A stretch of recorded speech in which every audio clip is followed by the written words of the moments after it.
on YouTube as well. So you can always visit the Climate Initiative's website, and you can check out the video later on as well. Even on YouTube, if you just Google the Climate Initiative or the Climate Foundation, you'll be able to see our page. Like I said, please mute yourself. But if you have any inputs or if you have any questions during the question answer round of the call, just raise your hand. वो option है Zoom में. You can always raise your hand, and we'll call your name out, and you can address either the speaker, or if you have an input to share, you can let us know. But yeah, please keep your videos on if possible so that we can see your lovely faces. In the meantime, if you have any questions while the speakers are saying something, you can always just put it on the chat as well. Even if you have something to share, you can just put it on the chat. And if there's any question that's directed specifically to, one speaker or somebody from the TCI team, you can just, ping them directly as well on the chat.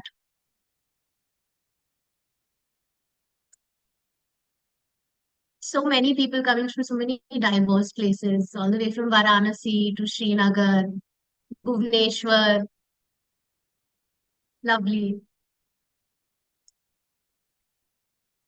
Okay. Um, Another thing is that whoever is an old-time or talks participant who's joining us, or somebody from the leadership program cohort as well, ये session थोड़ा special है क्योंकि ये session हम English और हिंदी दोनों में बात करेंगे. Primarily because a lot of people who are joining us are also people who are coming from the very remote areas in India, and also our speakers who primarily work at the grassroots level in different regions of the country. We'll be doing it because Hindi is a language that more people are comfortable with. But if you need help in understanding some term that was used or something that was mentioned in Hindi, and if you're not comfortable in Hindi, you can always ask in the chat, and somebody from the team or whoever understands whatever was mentioned, they can always clarify it to you. Because we understand सब अलग अलग भाषा में बात करते हैं, so there might be some people जिनको English नहीं समझ आती है ठीक से, या हिंदी ठीक से नहीं समझ आती है. इन विच केस आप चैट में अगर डाल दें आपके क्वेश्चंस, तो टीम में से या कोई भी जिन्हें वो समझ आया है जो भी मेंशन किया गया है, they can put it in the chat and answer your queries as well. Now, talking about the Climate Initiative, we are a not-for-profit organization that's based in India, and our focus is mainly on creating and building holistic education and knowledge, which is rooted in action and science-based learning. Um, while we focus on different stakeholders, including like people from like young people from schools or universities, it also includes people from organizations, NGOs, or CSOs, government organizations. But our focus and like our soft spot is for the young people. So our goal is to basically mobilize young people and youth to become active agents of change when we talk about this movement, to do something to make transformative change for climate action. We've got a lot of different ways in which we try and do it. It's through training, education, capacity building programs. It's just general awareness building programs as well. But we also provide guidance and mentorship, and we try and use innovative approaches to make it more fun, make learning more fun for people, and make climate change a topic that's more commonplace and mainstream rather than something that sounds very scary or something that's only reserved for research, papers or news reports and things like that. So we try and make it more mainstream so that everybody, is talking about climate change, which is also one of the reasons why we do these Earth Talks. And Earth Talks is something that we've been doing for more than a year now. The idea behind is to bring like a wider community together to come and talk about a particular topic related to climate change and environmental issues.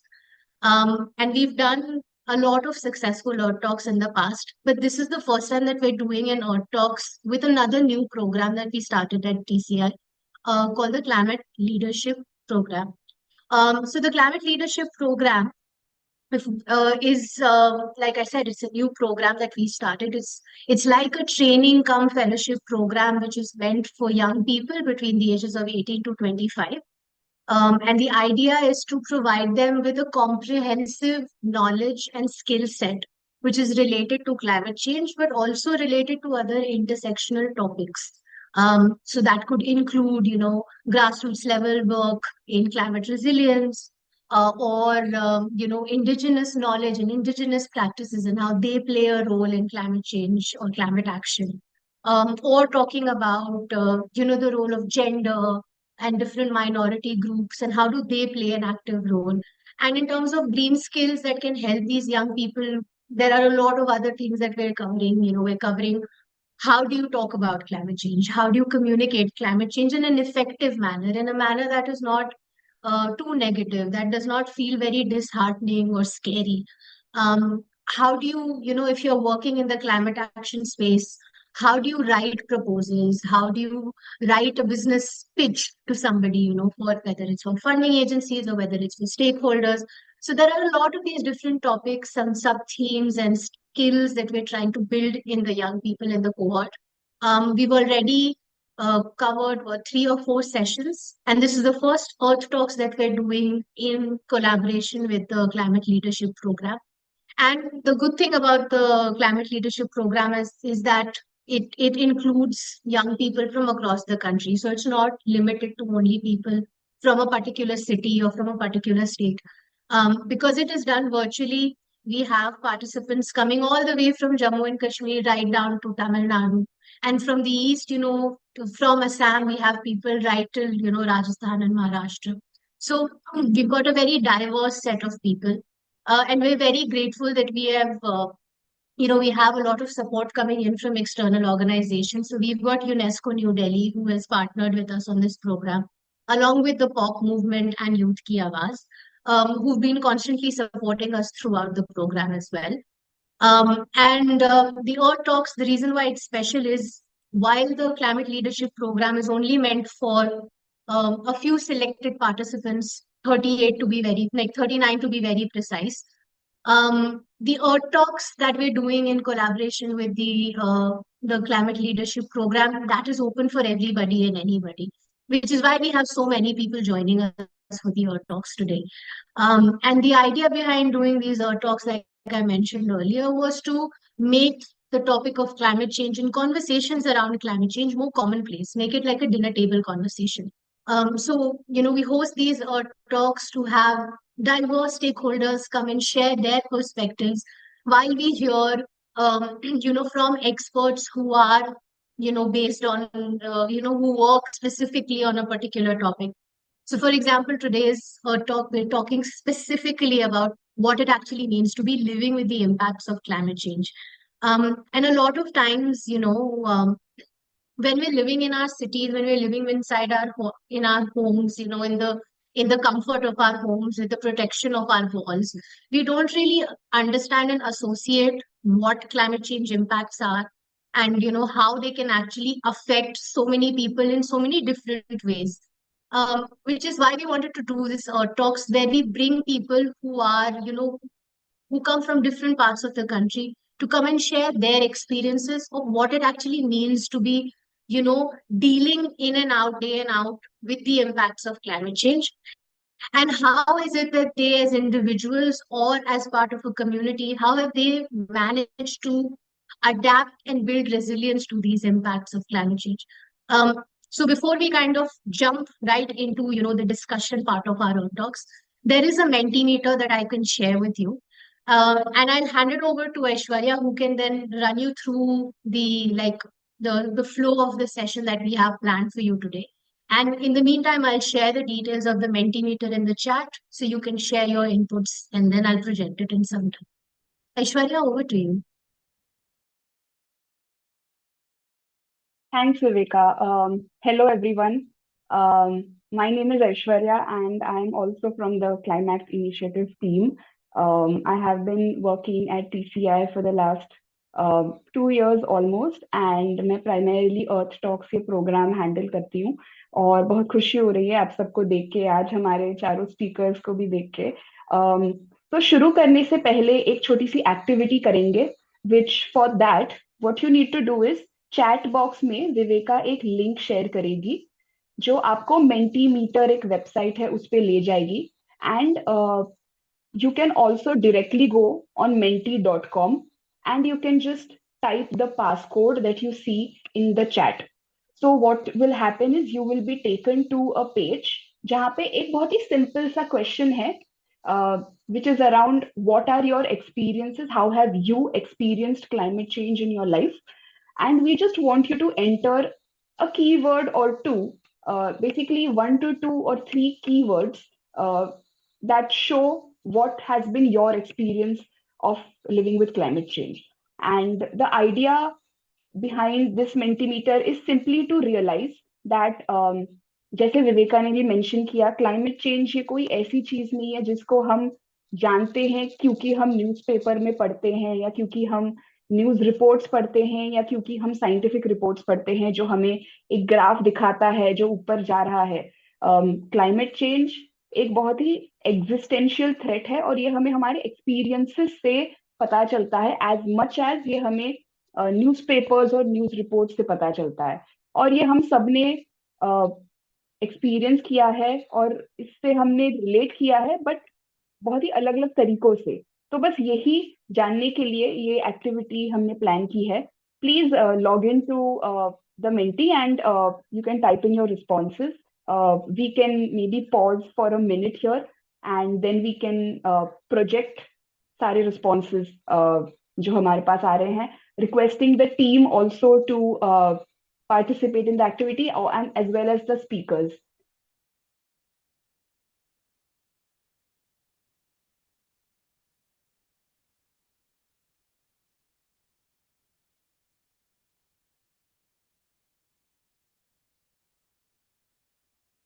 Okay, we have a lot of responses. Um, Frequent flooding, extreme winters, cruel summers, lot of very extreme events, but also very different. Um, Late monsoons, displacement, inflation, right? A lot of socio-economic impacts also, cloudbursts, a lot of natural disasters.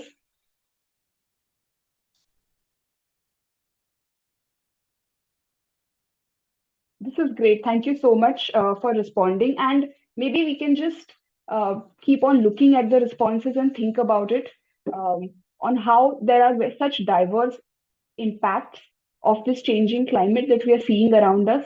Um, and just the fact that the changing climate or ये जो complex problem है that we are surrounded with cannot be boxed into only one category. ये बहुत ही एक diverse problem है.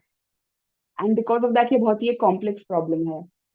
Um, while we have this, can I also request Tulika to come in and also start introducing the speakers? Um, Please let us know who is joining us today and a little bit about them. Tulika, I hand over to you. Sure, Ashwarya, thank you. Um, I'll be announcing the speakers in a minute. Just give me a moment, right?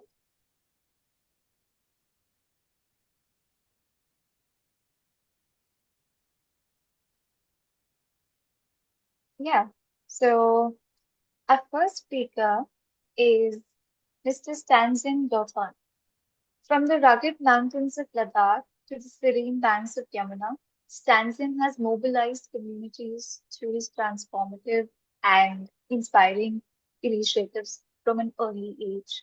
He has made a mark in numerous projects through his activism, from designing zero waste community programs, leading the Himalayan cleanup, to conducting cleanliness and awareness campaigns in his college. As an Anand Fellow, Stanton has led cleanup drives and curated education workshops, empowering the youth with skills to champion for climate action. So I welcome Stanton. Uh, our second guest would be Mr. Govardhan Meenaji. With the heart of a guardian, Govardhan Meena has dedicated his days to save and rescue the tigers. Roaming in the outskirts of Ranthambore Tiger Reserve, he ensures that his fellow tribal community members are safe and vigilant when dangerous animals enter the village. It was a fortunate encounter with Valmik Thapar and Fateh Singh Rathore that transformed him from a quiet observer to becoming one of India's most dedicated, under the radar defenders of the wild. So, thank you, Govardhan Meenaji, for joining us today.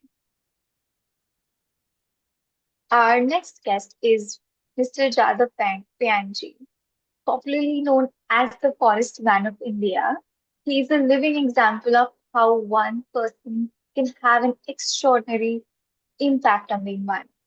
Born in Assam, Mr. Jadhav has spent over 4 decades transforming a barren sandbar in the Brahmaputra River into a lush, thriving forest called Mulai Forest, named after him, that spans over 1,360 acres. Today, the forest he nurtured is home to a diverse range of wildlife, including Bengal tigers, Indian rhinoceroses, elephants, deer, and countless bird species. His efforts have not only revitalized the ecosystem, but have also become a symbol of hope and a blueprint for grassroots environmental conservation, making him, making him earn an international and national recognition, including being honored with Padma Shri, the fourth highest civilian award in India in 2015. So, thank you, Jadavji, for joining us today. Our next and final guest would be Mr. Malhar Indulkar. He's a conservationist who is on a mission to protect the otters of Maharashtra's western ghats. His unwavering dedication and his hands-on approach has enabled him to conduct critical research and raise awareness about the conservation of these little-known aquatic mammals. Educating the children is one of his primary mediums to conduct grassroots engagement. As a result of his work, an auto festival is conducted. His other successful endeavors included fish flood conservation and awareness on avoiding the usage of bleach packets and electric coils, a recent exploration he came across while surveying the Tillari River in Maharashtra. Thank you, Malhar sir, for joining us today, and thank you everyone, all the participants, for being a part of the Earth Talks initiative.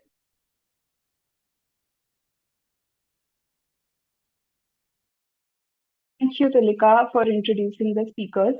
तो इसी के साथ साथ हम हमारे अगले section में बढ़ते हैं, which is the fireside chat, और ये मैं मॉडरेट करूंगी. तो अब अगले 40 से 45 मिनट हम हमारे स्पीकर्स की बातें सुनेंगे. एंड ड्यूरिंग दिस ये ऑडियंस के लिए रिक्वेस्ट है, आपके पास अगर कोई क्वेश्चंस हो, कोई कमेंट्स हो, आप चैट बॉक्स में प्लीज डालिए. कौन से स्पीकर के लिए आप एड्रेस कर रहे हैं वो भी आप मेंशन कर दीजिए, और टुवर्ड्स द एंड हम एक ऑडियंस इंटरेक्शन रखेंगे हमारे स्पीकर्स के साथ. तो चलिए शुरू करते हैं. सबसे पहले तो मैं जादव जी को बुलाना चाहूंगी.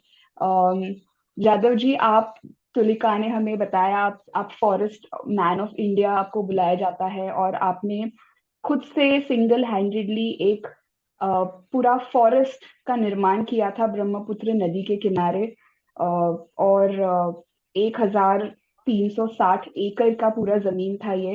आप एक बहुत ही डेलिकेट इकोसिस्टम माजुली से बिलोंग करते हैं. तो आप हमें प्लीज सबसे पहले तो ये बताइए कि आपने ये पूरा खुद से एक फॉरेस्ट बढ़ाना, उगाना, ये ऐसा करना आपने क्यों जरूरी समझा?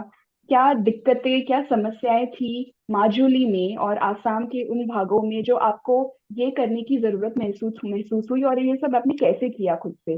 आप प्लीज हमें उसकी कहानी बताइए. तो ये मेरा जो फॉरेस्ट थी, तो बहुत हिस्ट्रिकल एरिया, इंडिया का अंतिम ब्रिटिश और म्यांमार का मेरा फॉरेस्ट में हुआ. मोहगौर सिटी में 1826-24 फरवरी नॉर्थ ईस्ट ब्रिटिश का दिन गया था। उधर ही मैं जन्म हुआ। मैं बचपन से दिखाया ब्रिटिश लोग का जहाज घाट ढाका होके कलकत्ता सामान लेके कोकिलामुख और को उधर ही सामान निकलता जहाज से उतार के अपार असम के पहले रेलवे का स्टेशन जोरहाट जेपीआर है, उधर ही सामान लेके अपार असम डिस्ट्रीब्यूशन करा है। लेकिन 1965 से 70 तक इरोशन हो गया हमारे गांव मोहगौर सिटी और तो रेलवे का लाइन जहाज का 10 किलोमीटर इरोशन होके गया ब्रह्मपुत्र के अंदर। मैं आया था जोरहाट जॉसकोट का पेशकार अनिल बर ठाकुर के घर में रह के 90 नंग बालिगांव प्राथमिक विद्यालय में और क्लास 3 तक उधर ही पढ़ा था। जब जो पढ़ा एक साइंटिस्ट है, वो आज तक जिंदगी 96 से हुआ, वो एग्रीकल्चर साइंटिस्ट लेकिन बोटानिकल का। हम लोग का बचपन से सिखाया पेड़ पौधा लगाने से भी नहीं होगा, पेड़ पौधा लगा के प्रतिपालन करके बड़ा करने पर पेड़ का गुनागुन पेड़ का नाम जाने पर ये प्रैक्टिकल नॉलेज देता है।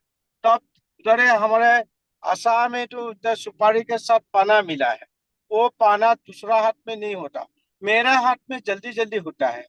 इसके बारे में वो साइंटिस्ट ने एक दिन मेरे को बुलाया, तो मिला रहा है तुम्हारे हाथ देखे। तब मेरे को बुलाया तो यही काम करो, एक दिन विश्ववासी के लिए प्रेरणा होगा। ये करने से कुत्ता ने भो करेगा, एलिफेंट ने घूर के नहीं देखेगा, आपका काम आप कर जाओ। ये करके और उत्साहित करा और मेरे को बहुत उत्साहित करा। उसके बारे में मैं 79 तक जब पीरूसन 10 किलोमीटर हो गया, चाइना अरुणाचल प्रदेश से जबरा उबरा आ गया। शताधिक वो तो सेनबार हो गया 10 किलोमीटर। उसके बारे में जबरा उबरा आके उधर रुक गया। आगे जून महीना में क्या 12 दिन ज्यादा धूप होता है, वो दिन 23 दिन ज्यादा धूप होगा। वो जितनी भी हुआ जबरा का अंदर स्नेक्स आया था, स्नेक डाइट होगा, मेरा प्यार लगा। वो दिन मेरा 14-15 ईयर्स है, मेरा इतनी दुख लगा। सांप नहीं मरने से क्या करने पड़ेगा। तो अब नीचे ट्राइबल गांव है तो देवरी कम्युनिटी, वो लोग का साथ गया था। सांप नहीं मरने से ससा सासी को पूछा क्या करने पे, वो लोग बोला विश्व से सब उस्तर ग्रास रूपो। मेरा मालूम नहीं है विश्व से सब पूछा, वो लोग बोला बेम्बो बेम्बो में सांस हुई, सांप से सांप स्नेक नहीं रहेगा मरेगा। और तो प्लांटेशन करके जाओ तो 50 बेम्बो का बीज 25 बेम्बो दिया था, सांप मरने वाला जमीन पर घेर के 50 मिट्टी का कलसी फुटा करके 5 दिन का अंतर पानी दे देकर बेम्बो भी जल्दी जल्दी हुआ, जो बीज आया था वो भी हो गया। उसके बारे में पेड़ रूपते रूपते 30 ईयर्स में एक बड़ा फॉरेस्ट हो गया। 1300 एकड़ फॉरेस्ट बन गया। तो घना जंगल हो गया, शताधिक डियर आ गया। डियर आने के बाद रॉयल बंगाल टाइगर का राइनो आ गया, 150 से ऊपर एलिफेंट आ गया, भालचारा का। अभी इंडिया के 80% बर्ड ये फॉरेस्ट में है।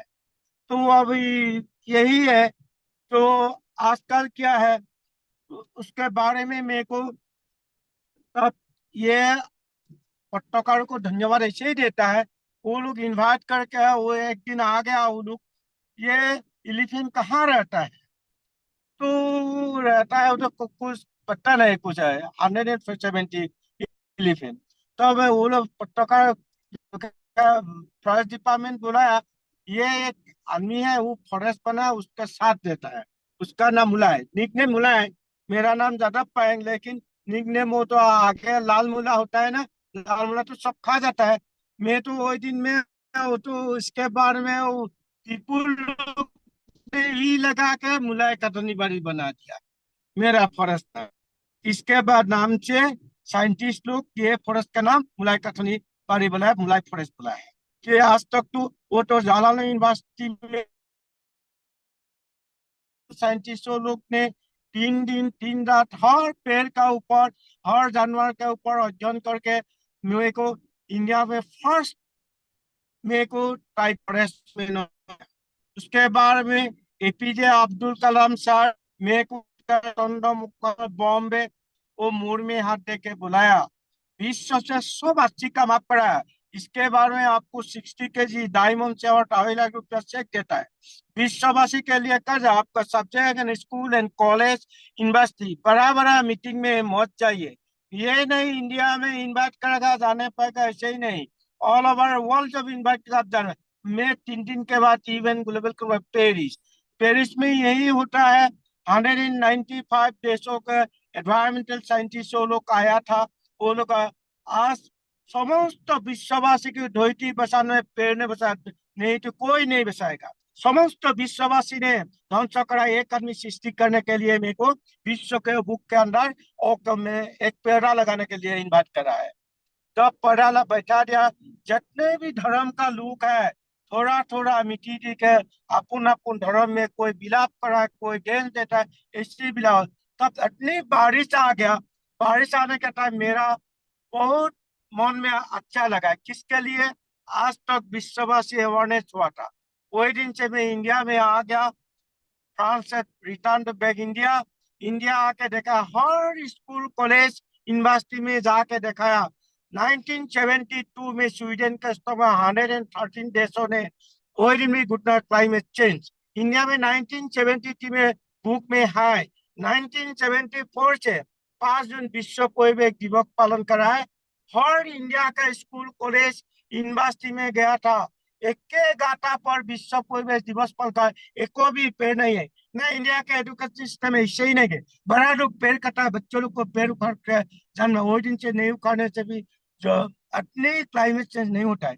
इसके बारे में शिक्षा को अग्राधिकार के दे के एनवायरमेंटल साइंस परिवेश में एलपी स्कूल से देते पड़ेगा। और परिवेश शिक्षक या परिवेश यूनिवर्सिटी जब तक एक लड़का एडमिशन का प्रैक्टिकली 5 साल में एक पौधा बड़ा करने पड़ा और दूसरा 5 साल और एक पेड़ पर विश्व में, तब साल भर इंडिया, साल भर ऑल ओवर वर्ल्ड कितने स्टूडेंट छात्र छात्रियों ने एडमिशन देता है। 2 साल में कितना हुआ, 3 साल में कितना, 3 साल में ऑल ओवर वर्ल्ड ग्रीन होता। वो बच्चा लोग नया टीचर, वो लोग का पेड़ काटने नहीं देगा, पेड़ के ऊपर पंछी बैठा मारने नहीं देगा, पेड़ के नीचे जानवर बैठेगा वो लोग मारने नहीं। आदिम युगों से जो संरक्षण नहीं कर पाया वो लोग करेगा। और हम लोग तो उम्र ज्यादा है, हम लोग क्या करेगा।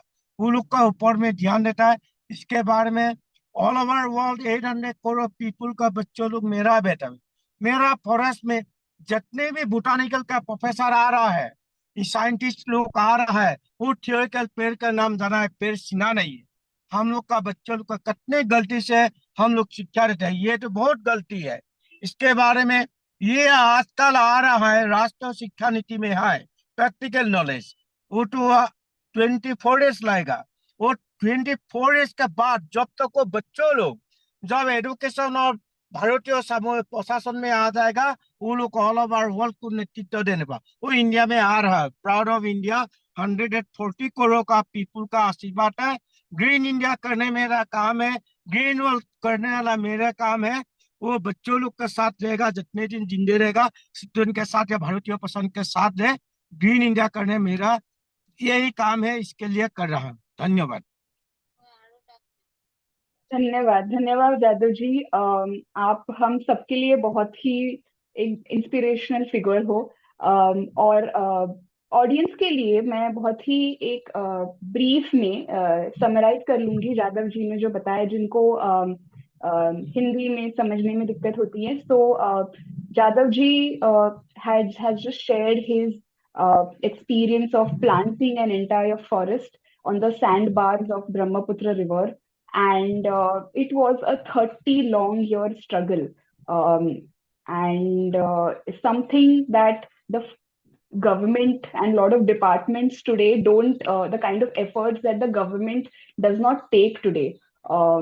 And he himself single-handedly decided to put up a complete forest from scratch, and he did that in such scientifically and ecologically superior way that it resembled an actual forest, so much that actual elephants and rhinos started coming and staying in the forest, which is also something that we don't see in the kind of efforts that a lot of the time government forest plantations and all undertake.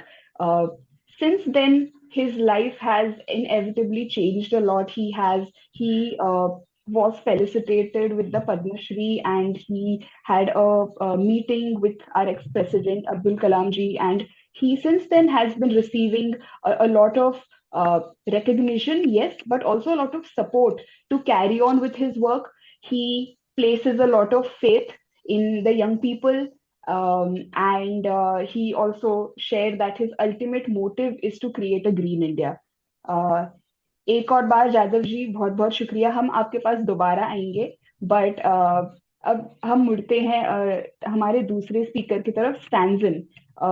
आपसे बातें करते हैं। So Tulika, can we just have a photograph of Stanzin? तो स्टैंजन ले से belong करते हैं, और ले एक बहुत ही खूबसूरत और सीनिक जगह है। और ऑल्सो जस्ट लाइक माजुली, ये एक बहुत ही डेलिकेट इकोलॉजी भी है। um, तो ये जो हम फोटो देख रहे हैं स्टैंजन, सबसे पहले तो आप हमें इस फोटो के बारे में बताइए। How did this happen? What are you doing in this photo? You are holding a placard. Where is this from? Please tell us the story behind this. Over to you. Yeah, sure. Am I audible?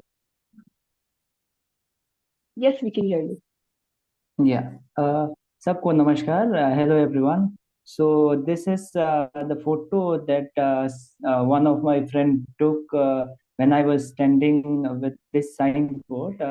ये एक signboard main market lake में है, तो वहाँ पे ये उठाया था। लिखा है कि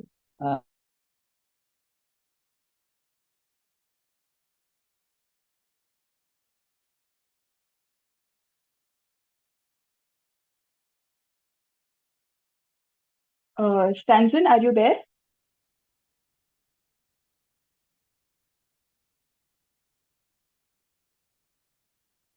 We seem to have lost him. His video is also frozen. Okay, that's fine. We can wait for him to join back.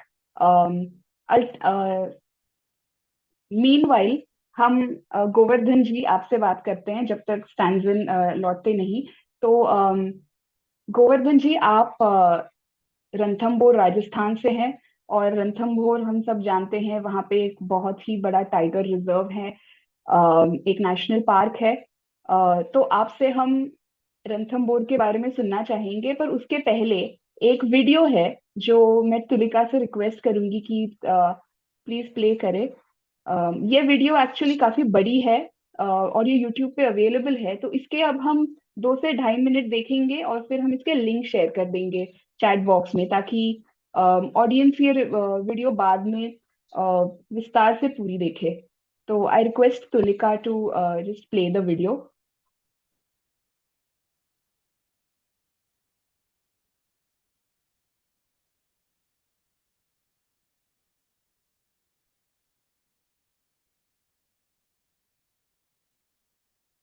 Just give me a moment, Aishwarya. There's a little small glitch. Yes, yes, sure, sure. Okay, so Stanzan is also back. Stanzan, would you like to continue then?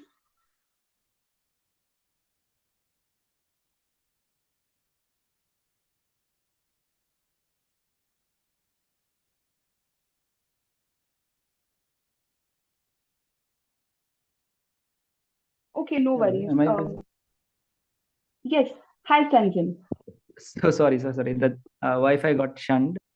Okay, no problem, no problem. You can keep Yeah, your video off, okay, if that helps. Okay. And Sure. yeah, you can please tell us about the photo that we saw.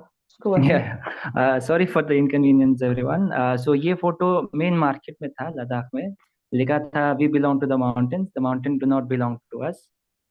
So इसका main motive था कि ताकि दूसरे जो tourist आते हैं उनको थोड़ा अवेयरनेस दिया जाए, और लोकली भी अवेयरनेस दिया जाए।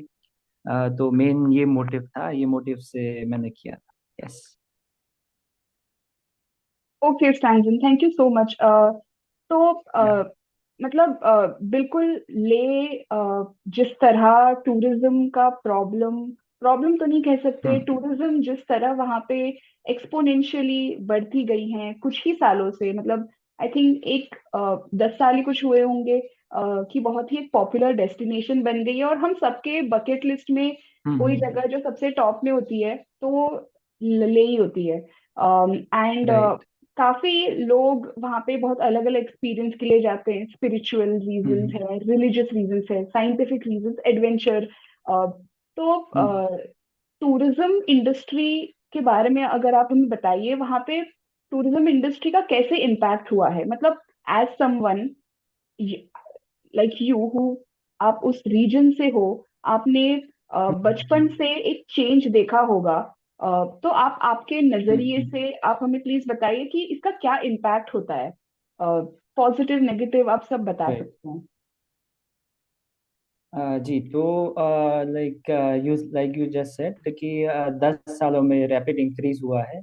रिसेंटली पिछले साल ही ड्यू टू कोविड कम हुआ था, मगर उससे पहले अराउंड 4 टाइम बढ़ गया था, एंड आफ्टर कोविड भी उतना टाइम बढ़ गया था। तो फुटफॉल लद्दाख में स्पेसिफिकली मेनी रीजंस है, उसके वजह से बढ़ गया था, एंड उसके कारण ही प्रोज एंड कॉन्स तो दोनों होते ही हैं। तो प्रोज तो है कि सबको रोजगार मिलता है, everyone gets employed in tourism industry, and apart from that उसके अलावा भी बहुत सारे ऐसे भी जगह हैं और ऐसे भी इकोसिस्टम है जो बहुत फ्रजाइल है, जैसे कि चंगथांग स्पेसिफिकली। तो हम्म। वहाँ पे बहुत सारे एज इन पता नहीं है, जानबूझ के तो आई गेस नहीं करते होंगे, मगर डेस्टिनेशन जहाँ पे नहीं जाना होता है, स्पिरिचुअली एंड ऑल्सो इकोलॉजिकली जो सेंसिटिव एरियाज है, वहाँ भी गाड़ी लेके जाते हैं और फेंक देते हैं और कचरा बहुत फेंक देते हैं, and they do this kind of things. And also apart from that पानी बहुत असर पड़ता है, क्योंकि फ्रेश वाटर बहुत ही कम है। तो अभी स्पेसिफिकली बहुत home stage is good, but hotels बहुत सारे बन गए हैं, और एक जगह पे स्पेसिफिकली इन ले बहुत सारे बन गए हैं। तो वहाँ पे पानी का इस्तेमाल बहुत ज्यादा होता है, जो that is not preferable as per to locals.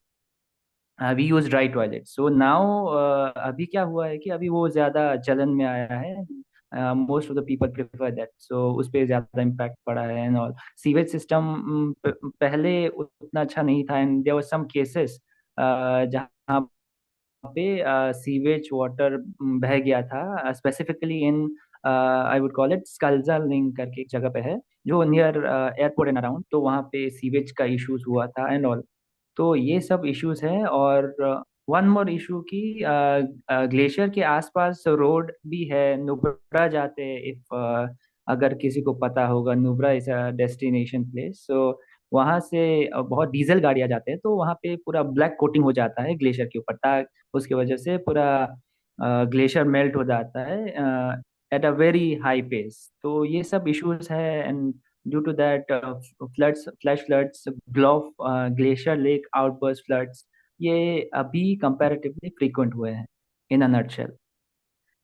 Ji, thank you so much for sharing that with us.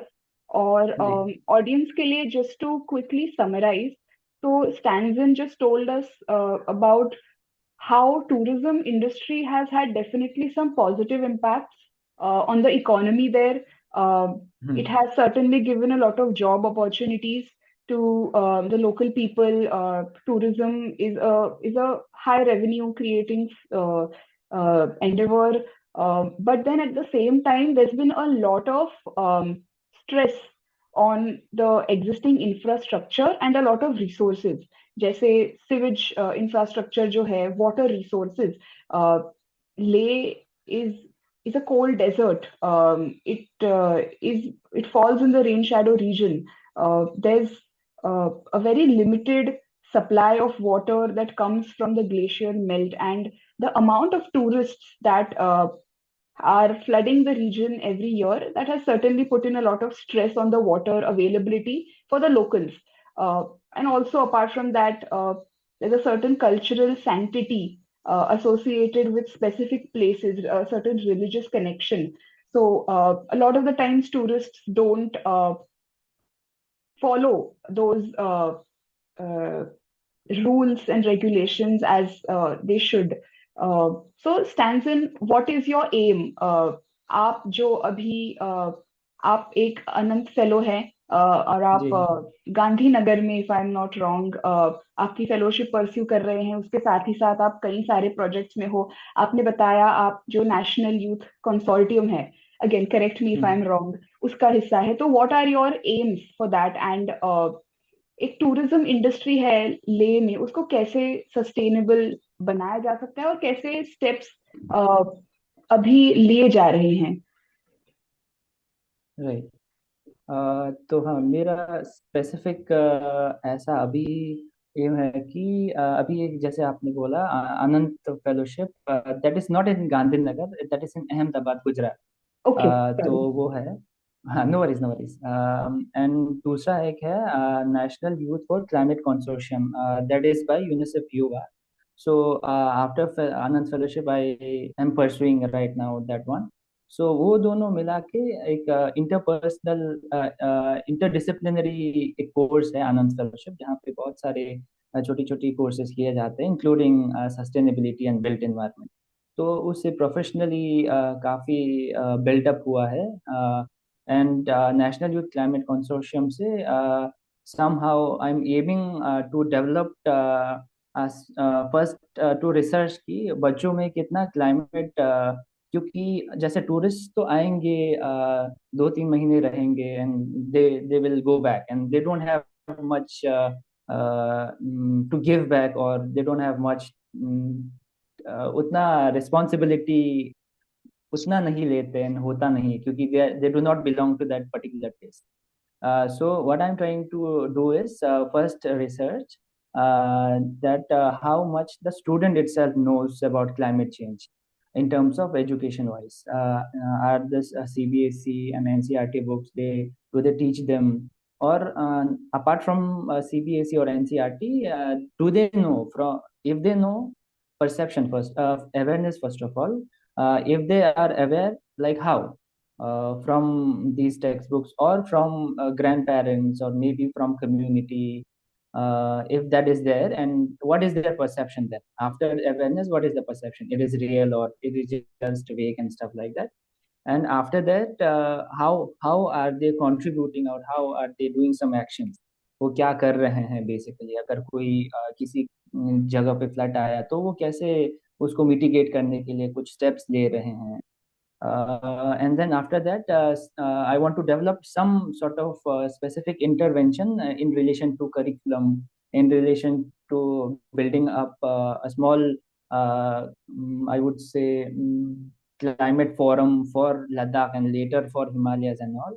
First for Ladakh itself. तो एक फोरम बनाना चाहता हूँ जहाँ पे हर कोई छोटे छोटे ग्रुप्स होंगे जो कुछ कर रहे होंगे, तो उनको एक प्लेटफॉर्म दिया जाए, जैसे आपने मुझे दिया, नेशनल यूथ क्लाइमेट कंसोर्शियम ने मुझे दिया, ऐसे ही दूसरे लोगों को मैं जो स्पेसिफिकली लद्दाख में है उनको देना चाहता हूँ. Yeah that is the umbrella thing that I want to develop in later stage. Yeah Yes, thank you so much. All the best. You have big plans, and हम आपके पास फिर से लौटेंगे with some more question. But let us speak to Govardhan ji now. पर उसके पहले, Tulika, can we have that video? We will listen to 2 minutes of this video, and then इसकी link हम share कर देंगे chat box में.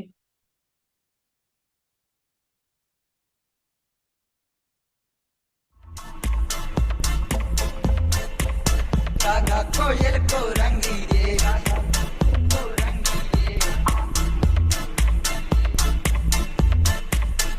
ना पीतल को रंगी रे,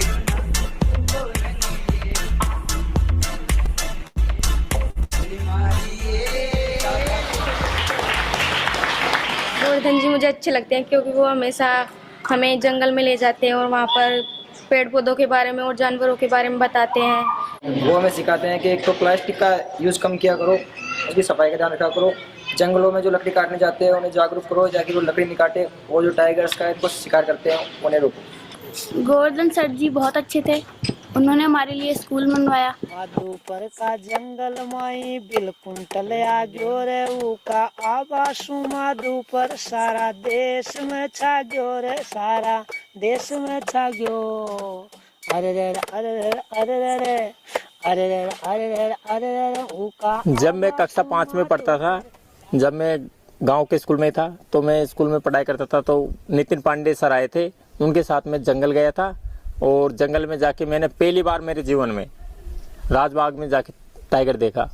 जैसे मैंने टाइगर को देखा तो मेरे को ऐसा लगा कि मेरे को मैंने पहली बार देखा जीवन में, तो मुझे बहुत खुशी हुई कि यार टाइगर ऐसा होता है। फिर मैंने उसको देखा।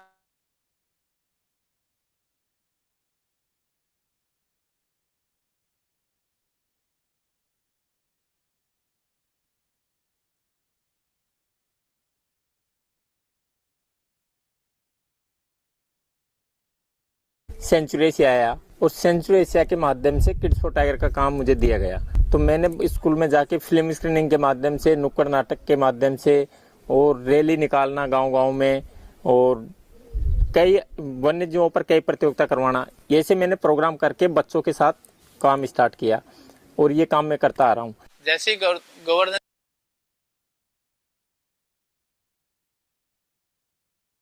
Thank you, Sulika, for playing the video. Sulika, can you also share इसके links chat box में? तो गोवर्धन जी से मैं अभी कुछ पूछना चाहूंगी। गोवर्धन जी, आप अगर आपका वीडियो ऑन कर सकते हैं।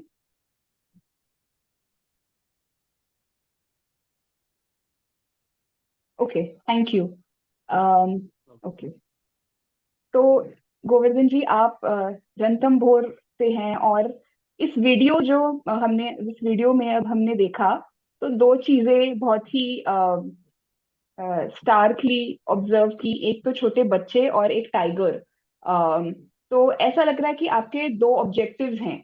एक, आप टाइगर के कॉन्जर्वेशन के लिए कुछ कर रहे हैं, और आप छोटे बच्चों के साथ काम कर रहे हैं। तो ये दो चीजें आपने सबसे पहले तो इस पे कैसे काम करना शुरू किया, और बच्चों के साथ काम करना आपने क्यों जरूरी समझा टाइगर के कॉन्जर्वेशन के लिए, और आपने आपका काम कैसे शुरू किया और कैसे आगे बढ़ाया?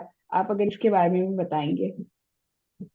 जी, जब वैसे वीडियो मेरा दिखा दिया आपने सारा ही, पर जब मैं पढ़ाई कर रहा था तो इसमें बताया कि मैं 5वीं में जब पढ़ता था ना, जब मैंने सोच लिया था मुझे लाइफ में वन्य जीवों के लिए काम करना है। फिर मेरे साथ सेंचुरी एशिया आया।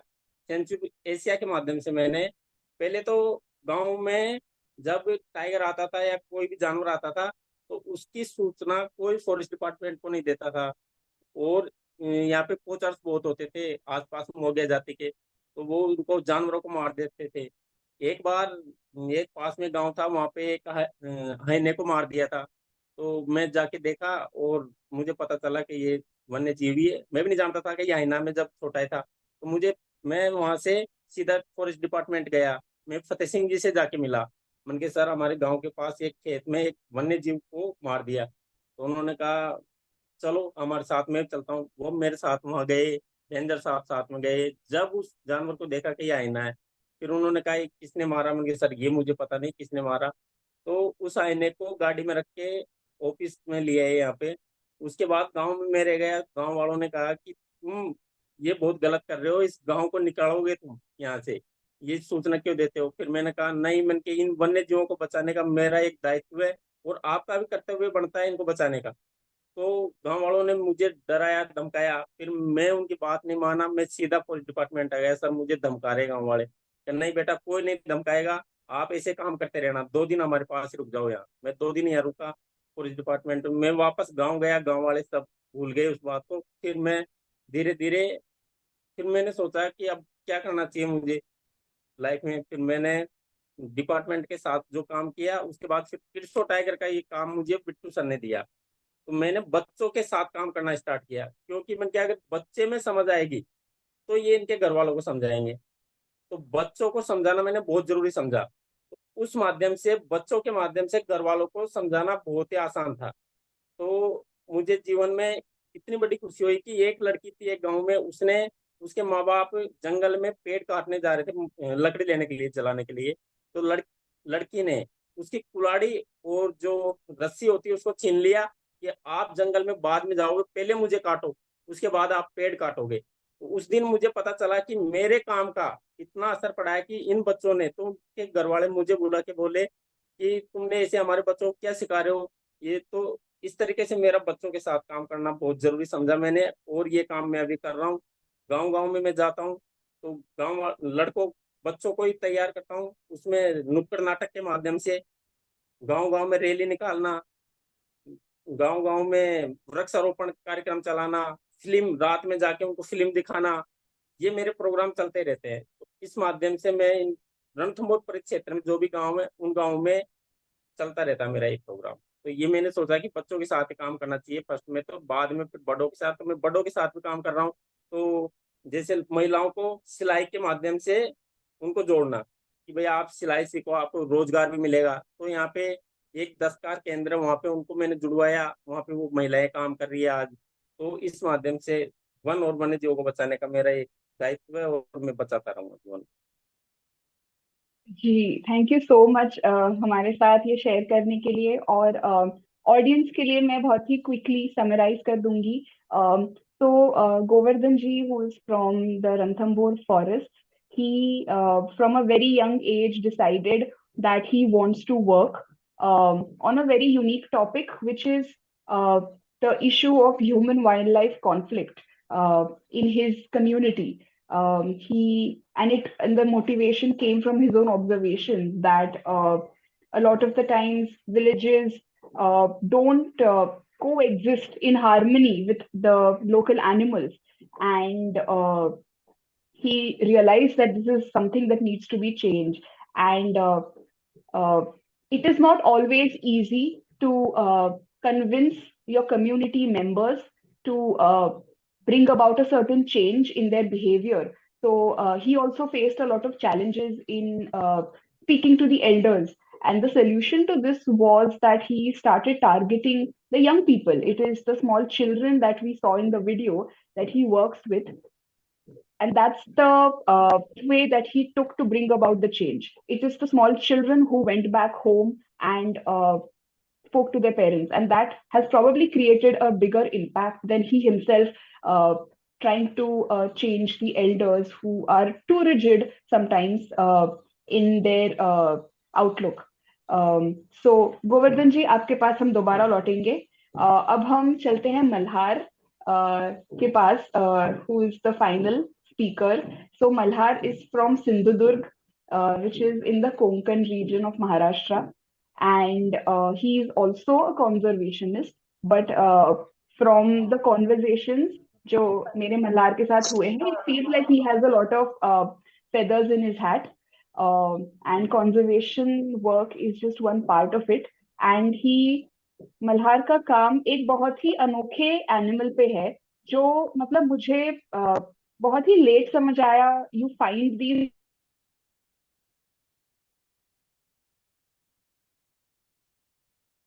Aishwarya, we can't hear you. otters. And just yesterday I was thinking कि otters को हिंदी का शब्द क्या है, मराठी का शब्द क्या है.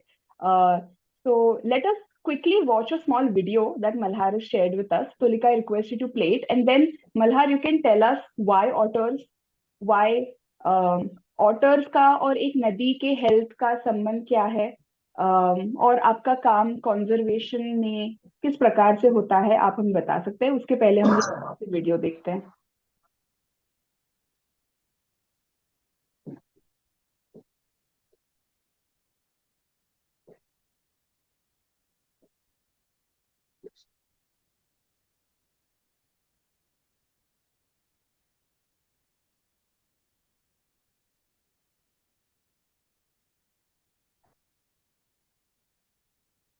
Okay, thank you. Malhar, over to you. Yes, thank you Aishwarya. Thanks Govardhan ji. एक तो बात ये है कि मैं क्लियर कर देता हूँ, मैं रत्नागिरी से हूँ, महाराष्ट्र के, सिंधुदुर्ग से नहीं हूँ. So I used to work in Sindhudurg. Sindhudurg का सबसे सदर्न मोस्ट पार्ट है तिलारी और तेरिफल नदियां है, तो उस एरिया में मैं काम करता था. ये वीडियो मैंने खास करके शेयर किया इसलिए क्योंकि जब हम ऑटर्स के बारे में बात करने के लिए लोगों के पास जाते हैं, तो ऑटर्स में क्या ऐसी खास बात है और उसको बचाना क्यों चाहिए, तो हमारा ये कहना होता है कि it's a apex predator of river and ecosystem. जैसे tigers apex predator, top predator है जंगल में, तो ऐसे नदी की हेल्थ मेंटेन करना उसका काम जो करता है तो वो ऑटर्स है। तो लोग ये बोलते हैं कि फिर मगरमच्छ नहीं है क्या? So crocodiles are also the top predator. तो क्रोकोडाइल्स ऑटर्स को खाती नहीं है क्या? सो व्हेन वी से कि एपेक्स प्रेडेटर है, टॉप प्रेडेटर है, तो इट मीन्स कि टाइगर सबको खाता है लेकिन टाइगर को कोई नहीं खाता। तो इसलिए मैंने ये वीडियो शेयर किया कि ऑटर्स काफी झुंड में रहते हैं और उनके भी कैनाइन टीथ रहते हैं और बहुत फेरोशियस रहते हैं। मगरमच्छ को ये डरते नहीं है। तो ऐसे कुछ वीडियोस मेरे पास है भी कि एक मगरमच्छ ऐसे लेटी है और एक ऑटर ऐसे पीछे से जाके उसके टेल को बाइट कर देता है and crocodile couldn't do anything. So crocodile भी एक्चुअली डरता है। दूसरा एक वीडियो है कि एकदम फेस टू फेस है ऑटर्स और क्रोकोडाइल, और क्रोकोडाइल को ऑटर पीछे ढकल रहे हैं, तो क्रोकोडाइल एक्चुअली डर जाती हैं। सो दूसरा आपका ये सवाल था कि ऑटर्स ही क्यों? तो जैसे हमने काम करना शुरू किया, रिवर ऑटर कंजर्वेंसी एक बैंगलोर बेस्ड ऑर्गेनाइजेशन है, गोपा कुमार मेनन उसके डायरेक्टर हैं। तो बेसिकली ऑटर को हम फ्लैगशिप स्पीशीज की तरह देखते हैं। ऑटर्स एज एन सिर्फ ऑटर्स के ऊपर काम करना ऐसा नहीं है। मतलब ऑब्वियसली जब हम टाइगर्स के ऊपर भी बात करते हैं, जब गोवर्धन जी टाइगर्स के बारे में काम करते होंगे, तो it is not just about tigers. तो हाइना का किल हो गया तो उसको भी उन्होंने रिपोर्ट किया। So working on otters is basically working on the whole riverine ecosystem. और सिर्फ नदियां ही नहीं, फिर नदी के साथ साथ उसका राइपेरियन स्टेज भी आ जाता है। और कैचमेंट में क्या हो रहा है, अगर कैचमेंट में बहुत डिफोरेस्टेशन चल रहा है तो द ये जो सिल्टिंग है, सिल्ट बहुत हो जाएगी नदियों में और it can impact the health of the river and ecosystem. तो ये एक बात है। तो नदी के ऊपर काम करते वक्त पूरे पूरे लैंडस्केप में ही हम काम करते हैं। और मेरा पानी के साथ थोड़ा ज्यादा मुझे लगता है बचपन से ही है, लेकिन इस तरफ में कैसे मुड़ा या फिर एनवायरमेंट टुवर्ड्स एनवायरमेंट में कैसे मुड़ा, तो मुझे लगता है कि बचपन में कुछ ऐसे ट्रिगर्स हम सबके लाइफ में होते हैं, बाद में जाके हमें लगता है कि we should work in this field. तो एक एक इंटरेस्टिंग वाकया मेरे बचपन में हुआ था कि हम स्कूल में जा रहे थे, मेरे पिताजी मुझे छोड़ रहे थे स्कूल में, और बीच में वाशिष्ठी नदी का एक ब्रिज लगता है। तो ऐसे हो रहा था कि ब्रिज के ऊपर से म्युनिसिपालिटी की जो कचरे की गाड़ी रहती है, घंटा गाड़ी बोलते हैं उसको यहाँ पे, तो उससे पूरा जो गार्बेज है वो नदी में डाल रहे थे। सो मेरे पापा ने गाड़ी रोकी और इंटरवीन किया वहां पे, और उन लोगों को बहुत डांटा और कहा कि मैं आपकी कंप्लेंट करने वाला हूँ। एंड फिर उनको वापस वो गाड़ी म्युनिसिपालिटी लेके जानी पड़ी। उसके अलावा भी काफी सारी चीजें हैं, क्योंकि मेरे पूरी फैमिली एक्टिविज्म और सोशल फील्ड में रही है, तो काफी गाँव में घूमना वगैरह रहता था। और ये जब सामने दिखता है कि कल तक जो जिस एरिया में फॉरेस्ट था, तो आज वहां पे कुछ भी नहीं है, सब डिफोरेस्टेशन हो गए हैं, तो मुझे लगता है वहां पे कंसर्न्स हमारे राइज होते हैं। ऑल्सो कोकण को थोड़ा हिस्टोरिकल बैकग्राउंड भी है एनरॉन का। जैसे देश का लैंडमार्क कुछ इवेंट रहता है, वैसे कोकण में लैंडमार्क इवेंट एनरॉन का जो प्रोटेस्ट था वो है। तो अभी भी आज के तारीख में जो कुछ भी कोकण में प्रोटेस्ट और एनवायरमेंटल एक्टिविज्म चल रहा है, तो I think anti Enron protest एक बहुत सक्सेसफुल भी हुआ था। तो that is an important landmark, और वो सब मैंने बचपन में देखा, मेरे फैमिली भी उसमें इन्वॉल्व थी। तो वो मुझे एक बहुत बड़ा ट्रिगर लगता है। और उसी के आसपास हमारा सब काम चल रहा होता है। Otters is one thing that I use to do as a project. मतलब एक प्रोजेक्ट मिला था, उसके अंडर में ये काम कर रहा था, लेकिन वेगली काफी सारे एनवायरमेंटल इश्यूज के ऊपर हमारी पूरी टीम कोकण में काम करती है। Recently we have been working on a programme called Shashwat Konkan programme. तो उसके अंडर हम ये कहते हैं कि ये हमें इस तरह की डेवलपमेंट नहीं चाहिए। तो लोग हमें अटैक करते हैं कि this people are anti development, उनको विकास नहीं चाहिए, उनको एम्प्लॉयमेंट नहीं चाहिए। सो हम ये सोच रहे हैं कि अगर इस तरह का विकास नहीं चाहिए तो क्या हमें किस तरह का विकास चाहिए, ये भी हमें प्रोजेक्ट करना चाहिए। तो ये इस प्रोग्राम के थ्रू चल रहा है, and we are also trying to project this in the Vidhan Sabha, upcoming Vidhan Sabha elections, तो वो अभी काम चल रहा है कि हमें रेड कैटेगरी इंडस्ट्रीज जो कोकण में आ रहे हैं वो नहीं चाहिए, और उसके अलावा सस्टेनेबल जो कुछ हमें दे सकता है और एनवायरमेंटली और इकोनॉमिकली भी सस्टेनेबल हो, तो वो अभी काम चल रहा है, मुझे लगता है वो इम्पोर्टेंट काम है। ऑटस के ऊपर काफी तिलारी और तेरेखोल नदी में काम हुआ है। और फिर अभी तो मैं उस प्रोजेक्ट का पार्ट नहीं हूँ, लेकिन उसके बाद अभी मैं वापस में मेरे होम टाउन चिपलून में आ गया हूँ। और यहाँ पे एक 2021 में बहुत बड़े फ्लड्स आए थे, which again is the impact of climate change. बहुत कम समय में बहुत ज्यादा बारिश हुआ और फ्लड्स में बहुत डिजास्टर्स हुए, कुछ लोग मारे भी गए और ऑलमोस्ट 90% चिपलून टाउन फ्लड्स में था। तो उसके बाद शहर में क्या बदलाव होने चाहिए उसके बारे में कोई सोच नहीं हुई, लेकिन नदी में क्या बदलाव लाना चाहिए इसके बारे में सब लोग सोच रहे थे। एंड फिर ड्रेजिंग गवर्नमेंट के थ्रू शुरू हो गई कि सिल्ट बहुत है नदी में, तो उसका ड्रेजिंग करा दे। तो उसके वजह से रिवर बेड का जो वेजिटेशन है और राइपेरियन फॉरेस्ट, उसके ऊपर बहुत इम्पैक्ट हुआ, क्योंकि ये सब काम मैन्युअली नहीं बल्कि जेसीबी और बुलडोजर्स के थ्रू हो रहा था। तो ऑटर्स का साइटिंग देख के हमने फॉरेस्ट डिपार्टमेंट को अप्रोच किया, यहाँ के कुछ एनवायरमेंटलिस्ट हमारे दोस्त है, टीम है, और फिर जिस जगह पे ऑटर्स की साइटिंग रेगुलर होती है वहां पर हमने कहा कि यहाँ पे ड्रेजिंग नहीं होनी चाहिए, forest department is a equal stake holder to this. तो उन्होंने शेड्यूल स्पेस है, तो उसको बचाने के लिए यहाँ पे ड्रेजिंग या किसी भी तरह का लैंडस्केप मॉडिफिकेशन रोकना चाहिए। तो वो सक्सेसफुल हुआ, उस एरिया में ड्रेजिंग नहीं हुई। और दूसरा ये है कि स्टेक होल्डर्स के बारे में हम बोल रहे थे, बता देता हूँ कि ऑटर्स के ऊपर तो ये इम्पोर्टेंट है कि जैसे टाइगर्स हैं, तो टाइगर्स के बारे में हम जब बोलते हैं तो इट्स शेड्यूल 1 स्पीशीज, और ऑटर्स भी शेड्यूल 1 और एक उसकी स्पीशीज है वो शेड्यूल 2 पार्ट 2 स्पीशीज है, तो it has received a high protection. तो जब हम बोलते हैं कि यहाँ पे ऑटर्स है, तो फॉरेस्ट डिपार्टमेंट या फिर जो भी एजेंसीज है उस प्रोटेक्ट करने वाली, तो इट गेट्स ऑब्लाइज्ड कि उसको उसका हैबिटेट भी बचाना है। तो that was very crucial and significant कि उसका अस्तित्व वहां पे दिखा के ऐसे शेड्यूल स्पीशीज का हम वो हैबिटेट एटलीस्ट, वो पॉकेट्स एटलीस्ट कंजर्व कर सकते हैं। मैंने तेरेखोल में काम शुरू किया उससे पहले ही एक जगह पे दाभेड़ करके एक गांव है, वहां पे बड़ा डैम होने वाला था, और गांव वालों ने वहां की बायोडाइवर्सिटी और ऑटर्स का, स्मॉल क्लॉड ऑटर्स वहां पे मिलते हैं, तो उसका प्रेजेंस देखा कि वो डैम रोका था। That was not my contribution, लेकिन गांव वालों ने बहुत अच्छी तरीके से उसको प्रोजेक्ट करके वो डैम अभी तक हुआ नहीं। तो कहने की बात यह है कि it's a very significant thing कि ऐसे हम टैक्टिकली हैबिटेट्स और पॉकेट्स को जो इकोलॉजिकली बहुत फ्रेजाइल है उसको बचा सकते हैं। दूसरी बात यह है कि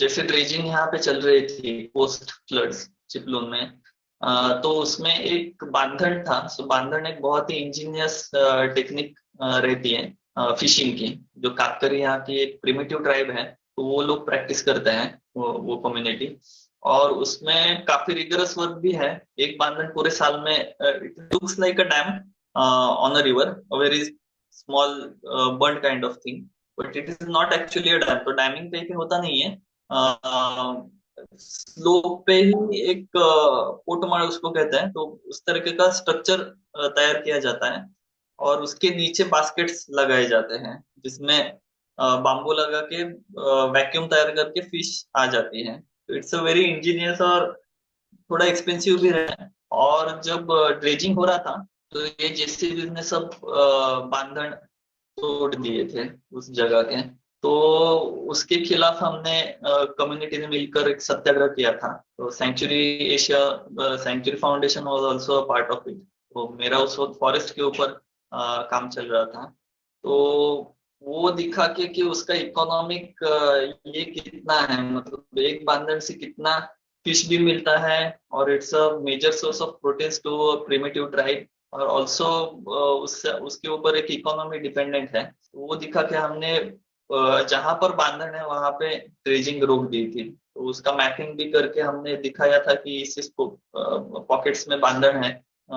सो स्टेक होल्डर्स मुझे लगता है बहुत इंपॉर्टेंट रहते हैं काम करते वक्त। अदरवाइज सिर्फ बायोडाइवर्सिटी दिखा के कभी कभी प्रैक्टिकली वो सक्सेसफुल नहीं हो पाता, तो यहाँ पे वो बहुत क्रुशियल रहा। तो इस तरीके के काम अभी चल रहे हैं। Thank you Malhar, thank you Malhar for sharing that. आपकी बातों से मतलब यही समझ आया कि as an environmentalist you have to be so devoted to your area, और आपको एक बहुत ही इमर्सिव तरीके से आपके एरिया को समझना पड़ता है कि कितनी सारी चीजें होती हैं, different efforts, activities taken can have a negative impact, और फिर उसको सही टाइम पे आवाज उठाना, रोकना और चेंज लाना बहुत इम्पोर्टेंट होता है। Thank you so much for sharing and all the best for your active upcoming endeavours. जो आपने बताया आप विधानसभा में आपकी प्रपोजल लेके जाएंगे, all the best for that. Looking forward to knowing more about it in the coming times. So we will come back to you.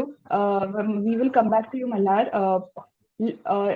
अभी इस समय मैं ऑडियंस को फिर से बता दूं, please put in your questions if you have any in the chat box. We will very shortly start taking questions from the audience for the speakers.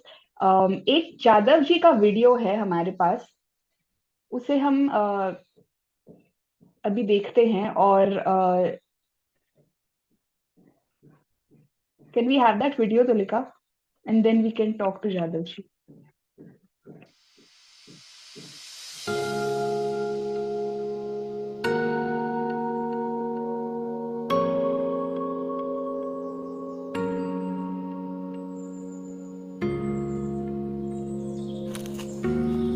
আজি বিশ্ব পৰিৱেশ দিৱস 5 জুনটো। তো 1972 চনত ছুইডেনৰ ষ্টকহোমত 113খন ৰাষ্ট্ৰই ঘোষণা কৰিছিল তেতিয়াই জলবায়ু পৰিৱৰ্তন হৈছে। এনে গছ গছনিৰ অভাৱত গোলকীয় উষ্ণতা বেছি হৈছিল, আৰু সেয়েহেতু সমগ্ৰ বিশ্বই সেই দিনটো ধৰি আজি বিশ্ব পৰিৱেশ দিৱস সেইদিনা গছ পুলি ৰুব লাগে পৃথিৱীৰ মানুহে। সেয়েহেতু আশা ৰাখিছোঁ এতিয়া আমি গোটেই তেতিয়া আজি 42 বছৰ আগতে যিটো চিন্তাধাৰা কৰিছিল, সেই চিন্তাধাৰা তেতিয়া আমি নিজেই সেইবোৰ ফলপ্ৰসূভাৱে নকৰাৰ ফলত জলবায়ু পৰিৱৰ্তন হৈছে।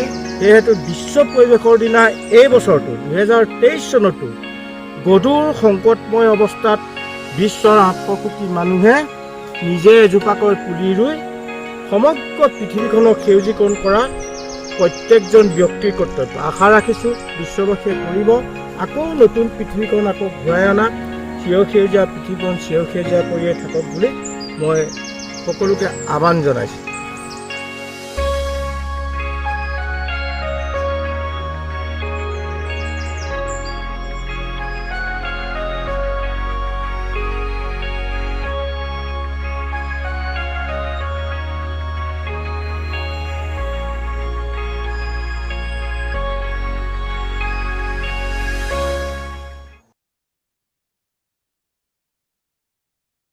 Thank you for playing the video. Jadav जी, आपसे ये सवाल था कि आपने साइंटिस्ट की बहुत बातें की जब आप पहले बता रहे थे, और आपने फॉरेस्ट ऑफिशियल्स की भी बहुत बातें की, और आपने पेड़ पौधे उगाने की भी बहुत बातें की थी। आज सरकार बहुत प्लांटेशन ड्राइव ऑर्गेनाइज करती है, और बड़े बड़े टारगेट्स रखती हैं कि 10,000 पेड़ लगाएंगे, 1 लाख पेड़ लगाएंगे, पर सिर्फ वो वहां तक ही रह जाता है। मैंने पढ़ा था कि फॉरेस्ट डिपार्टमेंट के कुछ रूल्स हैं कि वो उनको पेड़ लगाने के बाद 3 साल तक वो पेड़ की देखभाल करनी होती है। ये कुछ नए कानून उन्होंने ले आए हैं। फिर भी हम देखते हैं कि 3 साल काफी नहीं है, और एक अगर जंगल बनाना हो और पेड़ उगाना हो तो उसके लिए बहुत अलग अलग अन्य चीजें करनी पड़ती है। तो अगर आपके एक्सपीरियंस से आप कैसे सुधार लाना चाहेंगे, आप क्या सजेशन देना चाहेंगे फॉरेस्ट ऑफिशियल्स या फॉरेस्ट डिपार्टमेंट या साइंटिस्ट इनको लेकर? फॉरेस्ट डिपार्टमेंट तो आपको यही मालूम है, मेरा अनुरोध किया था। वो इंडिया का हर स्टेट का मौसम अलग है। मौसम के टाइम पर प्लांटेशन करने से भी जल्दी जल्दी इंडिया ग्रीन हो जाएगा। वो तो पानी देने वाला जरूरत नहीं। और एक ही बात है, आगे यंग जनरेशन क्या करेगा, आगे बर्थडे में क्या करेगा, केक कटता है, केक मत कटाओ, एक पौधा लगाओ। जितनी भी इन्वाइट करेगा उसका, स्टूडेंट का दोस्त बंधु को इन्वाइट करेगा, उसको केक पौधा दो, तब जल्दी जल्दी इंडिया ग्रीन हो जाएगा। तो हम लोग जिंदे थे। इंडिया का तो ऑल ओवर वर्ल्ड से पॉपुलेशन ज्यादा है। जितने भी कोविड ने डाइट हुआ तो ऑक्सीजन का अभाव पड़ रहा था, दूसरा के लिए नहीं है। इसलिए ये एजुकेशन सिस्टम, ये हमारे एजुकेशन सिस्टम और जो राष्ट्रीय शिक्षा नीति में है, ये प्रैक्टिकल नॉलेज तो 24 ईयर्स लगेगा। वो 24 ईयर्स में तो वो बच्चों लोग जब एजुकेशन और भारतीय पसंद में आ जाएगा, वो लोग ऑल ओवर वर्ल्ड को नेतृत्व देने पड़ेगा। वो लोग आ जाएगा तो ये इंडिया पॉट पड़ोस ऑल ओवर वर्ल्ड ये आ सकता है। मैं विश्व स्थल में 2-3 बार गया था, फ्रांस, और बाकी तो गया था G20 में, नागपुर, G20C, तमिलनाडु। ये सब लोग के साथ बातचीत करके ये इंडिया के आदर्श ले लेता है ऑल ओवर वर्ल्ड। मेक्सिको में आज साल क्या करा है, तो 10 साल वीसा है। वो तो हमारे गौरव ही है इंडिया का। हिंदी और संस्कृत वहाँ का, यहाँ से 30 साल लेके वो लोग बच्चे लोग को पढ़ाया। ये तो इंडिया के गौरव ही है। तो आशा है हमारे देश का जितने भी स्टूडेंट है, बच्चों लोग का है, वो लोग का जन्म का दिन में एक पौधा लगाओ, केक मत काटो, और जैसे भी इन्वाइट करेगा वो पौधा लो, जल्दी जल्दी ग्रीन इंडिया हो जाएगा। मैं तो अकेला कैसे करेगा, तो सब लोग करने पड़ेगा। वो बच्चों लोग को सिखाने मेरा काम है, ये कर सकता है। बिल्कुल सर, इंडिविजुअल लेवल पे ही एक्शन लेना सही होता है। एंड इससे रिलेटेड गोवर्धन जी से एक सवाल था कि आप भी गोवर्धन जी अपने कम्युनिटी के साथ काम करते हो और आपने भी फॉरेस्ट ऑफिशियल्स की काफी बातें की। ये जो पूरा पीपल वर्सेस पार्क का डिबेट है, इसको आप कैसे देखते हो? और आपका जो काम है कि एक पार्क है, एक सरकार है और एक आपकी कम्युनिटी है, आपका गांव है, इनमें बैलेंस बनाए रखना, ये आप कैसे करते हो? मतलब ऐसे कैसे प्रैक्टिसेस आप हमारे फॉलो कर रहे हैं? कम्युनिटी का क्या है, तो ट्राइबल लोग जो है, मिचिंग कम्युनिटी, वो नदी के आसपास रहता है। नदी के आसपास रहता है। वो हमारे राइस बेस जो बना है 101 पट्टा, वो तो फॉरेस्ट लेता है। जब तक फॉरेस्ट रहेगा तब तक हम लोग जिंदे रहेगा, फॉरेस्ट नहीं है तो नहीं रहेगा।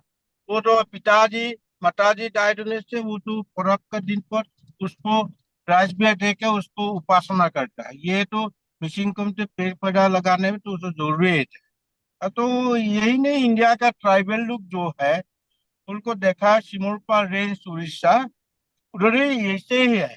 मैं देख के आया था। आजकल तो उड़ीसा ग्रीन है, ग्रीन उड़ीसा हो गया। और तो 12 दिन में इतनी वो लोग का पेड़ पौधा लगा उड़ीसा को ग्रीन करा है। इंडिया में इसे कर रहा है आजकल, तो बच्चों लोग बहुत कर रहा है। तो महाराष्ट्र भी ऐसे ही है। सब लोग करने पड़ेगा, इंडिया का सब हर स्टेट भी करने वाला। इंडिया का यही प्रॉब्लम है, हर स्टेट के मौसम अलग अलग।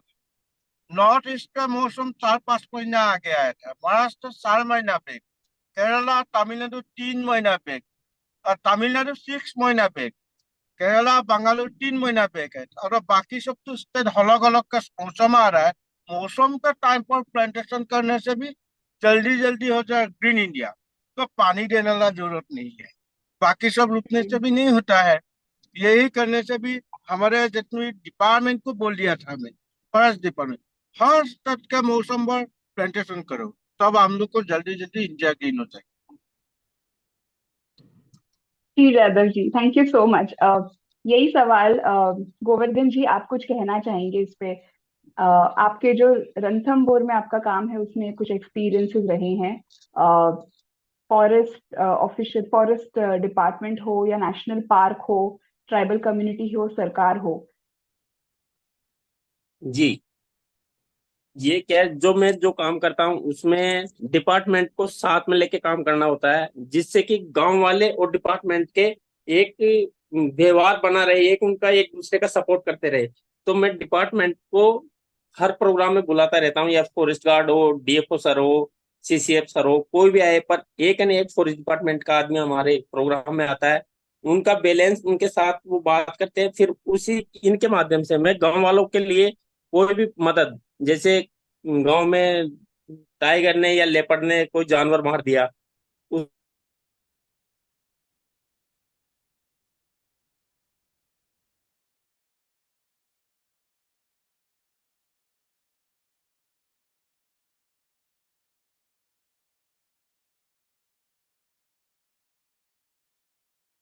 उसका बैलेंस होना बहुत जरूरी गांव वालों के साथ में। मेरे अकेले से करने से कुछ नहीं होगा, क्योंकि मैं काम कर सकता हूं, पर डिपार्टमेंट जब तक साथ में नहीं रहेगा तब तक मैं भी ज्यादा कुछ नहीं कर सकता। तो डिपार्टमेंट को साथ में लेके ही मैं काम करता हूँ यहाँ पे, और डिपार्टमेंट के साथ रहना बहुत जरूरी है। और डिपार्टमेंट को हर गांव में, जैसे मैं प्रोग्राम करता हूँ, इस तरह के प्रोग्राम करते रहना चाहिए। मैं कहते भी रहता हूँ उनसे, मैंने सर आप भी जो मैं प्रोग्राम करता हूँ ऐसे प्रोग्राम डिपार्टमेंट के थ्रू चलाओ। तो उन्होंने अभी कुछ प्रोग्राम चालू भी किए हैं गाँव गाँव में जा जाके। पर अभी जैसे कम्युनिटी मीटिंग है, उसमें बैठ के एक साथ गाँव वालों को इकट्ठा करके उनको समझाना, जैसे मैं जो बात करता हूँ उस बात को सर आप भी इनको समझाएं और इनके साथ आप दीजिए, तो डिपार्टमेंट का मेरा बैलेंस भी बराबर रहता है, गांव वालों के साथ भी रहता है। हमने गांव में बायोगैस बंटवाए, क्योंकि लकड़ी काटते थे, तो बायोगैस, ये मेरा ही गांव है, उसी गांव में 700 सिलेंडर मैंने बंटवाए डीएफओ सर से कह के। उसमें सब्सिडी दी, जिसमें डिपार्टमेंट ने 50 तो डिपार्टमेंट ने और बाकी का गांव वालों ने, ऐसे करके हमने गांव वालों को जोड़ा उनके साथ। तो आज बहुत मुझे काम करने में बहुत मदद मिलती है डिपार्टमेंट की भी, और मुझे कोई दिक्कत नहीं है।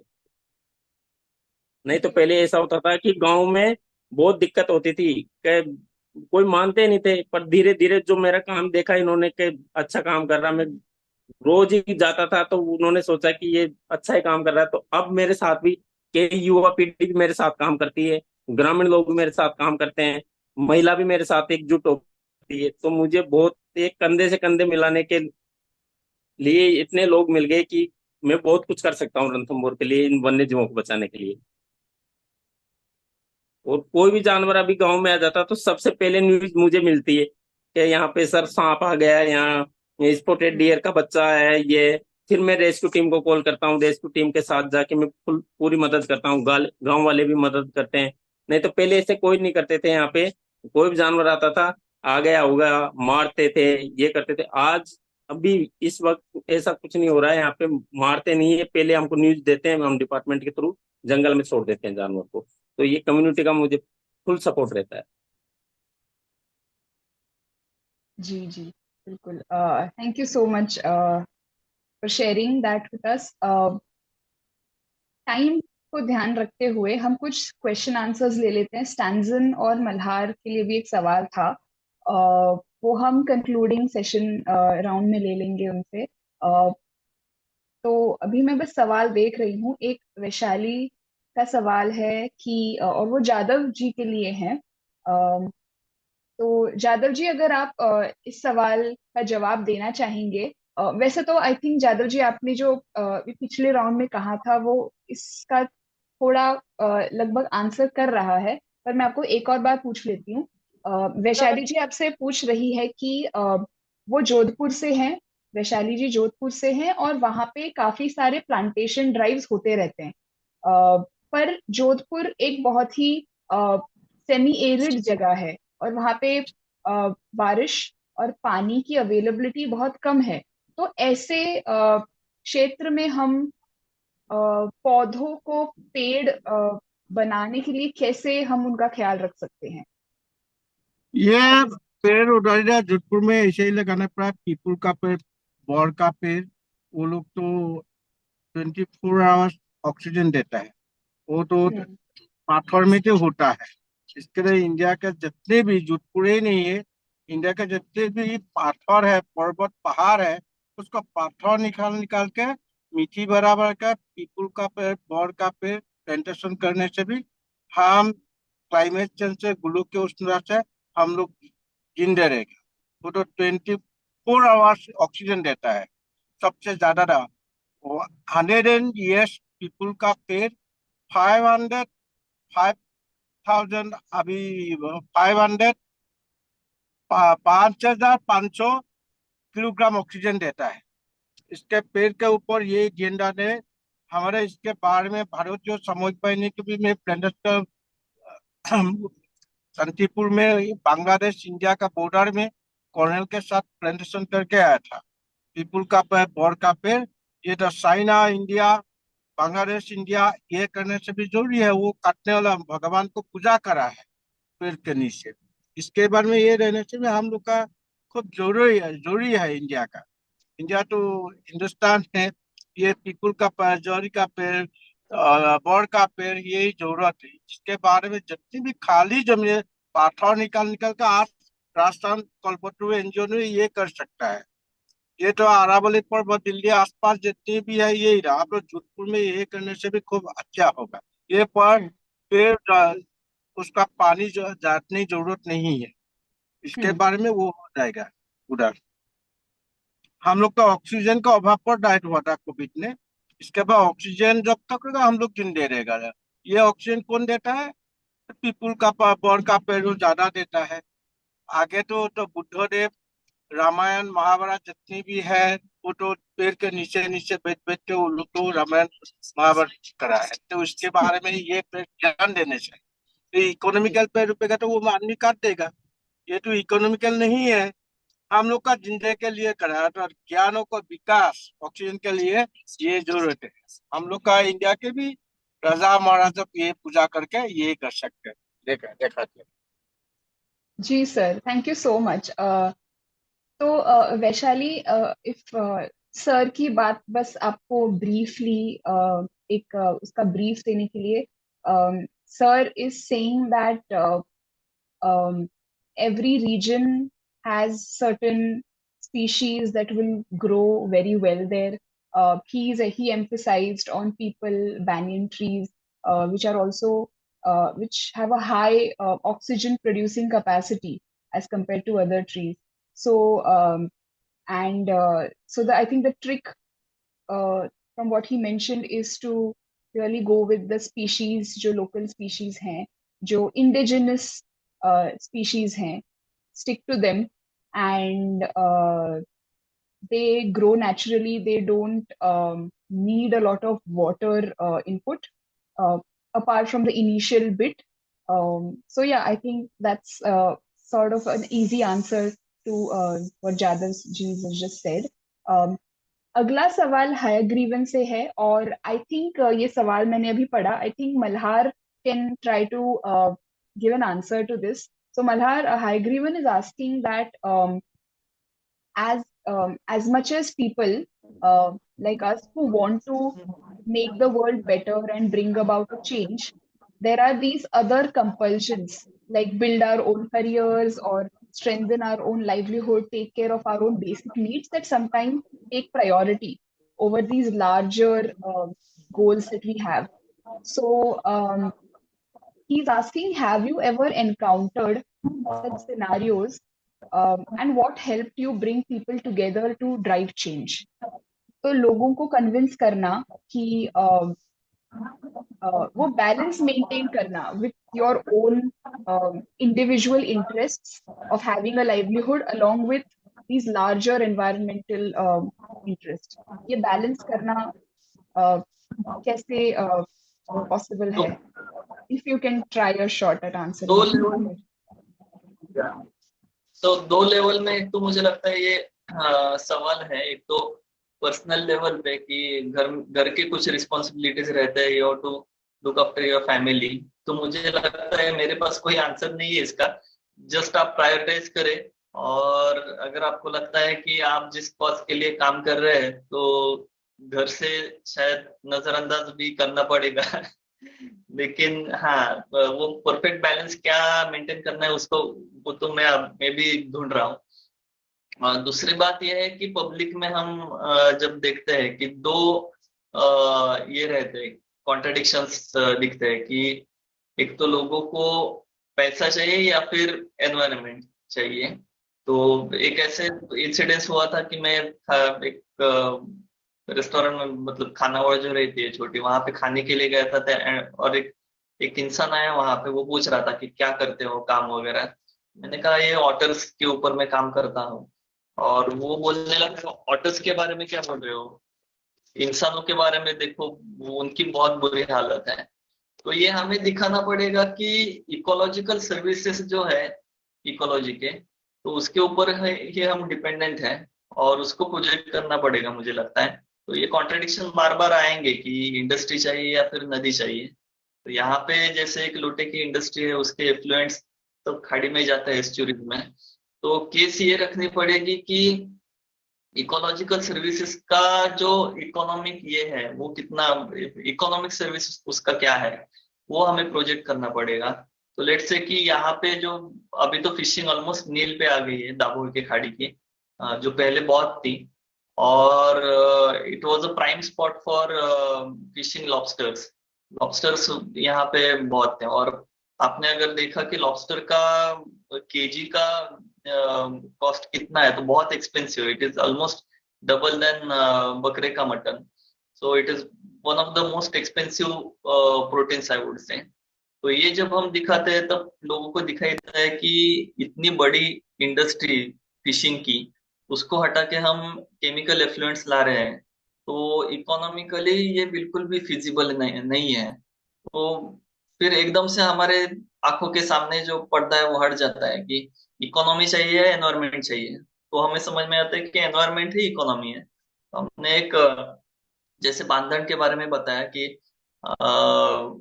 उसके ऊपर हमने कंजर्वेशन ट्राई किया। तो IIT बॉम्बे का एक प्रोजेक्ट चल रहा था, उन्नत महाराष्ट्र अभियान करके। महाराष्ट्र गवर्नमेंट ने आउटसोर्स किया था IIT बॉम्बे को।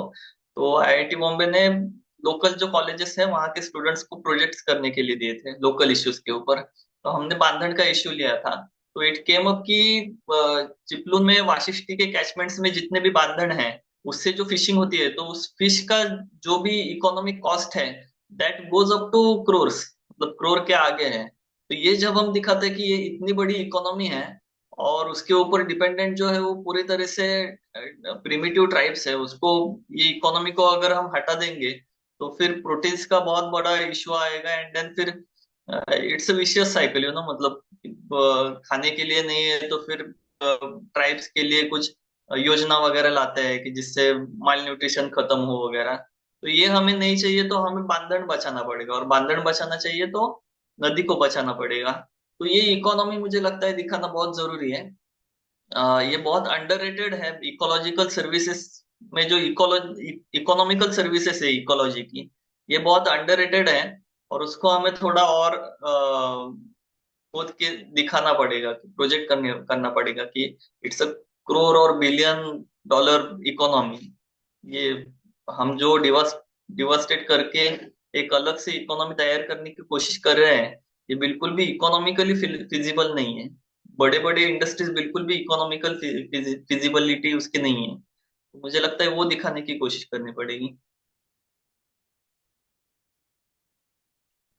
जी, thank you so much Malhar for taking the question. एक और सवाल है नैना का, पर I think because of positive of time हम वो सवाल शायद ना ले पाएंगे। एक समापिका का सवाल है स्टैंजन के लिए, जिसका एक शॉर्ट आंसर स्टैंजन ने ऑलरेडी चैट बॉक्स में दिया है, but Stanzin if you can elaborate on that. तो समापिका ये पूछ रही है कि क्योंकि ले इतनी ज्यादा इकोलॉजिकली सेंसिटिव जगह है, so why not impose certain local practices on the tourist, कि जिस तरीके से लोकल्स अभी तक सस्टेनेबली रहते आ रहे हैं, क्या हम सेम रूल्स टूरिस्ट पे इम्पोज कर सकते हैं?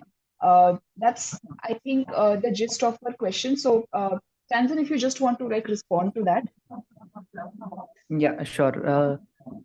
तो करना तो चाहिए बहुत कुछ, but still there are some constraints like smell is one. when you build a dry toilet in specifically a living town which is congested, तो वहाँ पे स्मेल का थोड़ा इशू आता है एंड जल्दी भरने का इशू आता है, देन वो बाहर लेके जाना एंड ऑल वो थोड़ा कंस्ट्रेंट रहता है जहाँ पे डेंसली पॉपुलेटेड एरिया है, लाइक ले, स्पेसिफिकली ले सिटी। तो बाहर जैसे अगर हम होम स्टे में जाए, हम बाहर थोड़ा सा ले टाउन से थोड़ा रेडियस बाहर जाए, तो वहाँ पे बहुत पॉपुलर है। और जो बाहर जाना चाहते हैं और जो टूरिस्ट, स्पेसिफिकली टूरिस्ट नहीं, एज अ वॉलंटियर आते हैं, एज अ घूमते हैं जगह, टूरिस्टी प्लेस नहीं जाते, वो लोकल टॉयलेट यूज करते हैं and they mostly would laughed I guess, and I would also consider all of you to come and experience once. All right. Thank you so much. So there are a few more questions. In fact, there is a repeated request for Malhar to give us more information about your the project that I had mentioned that you are going to take with the Vidhan Sabha.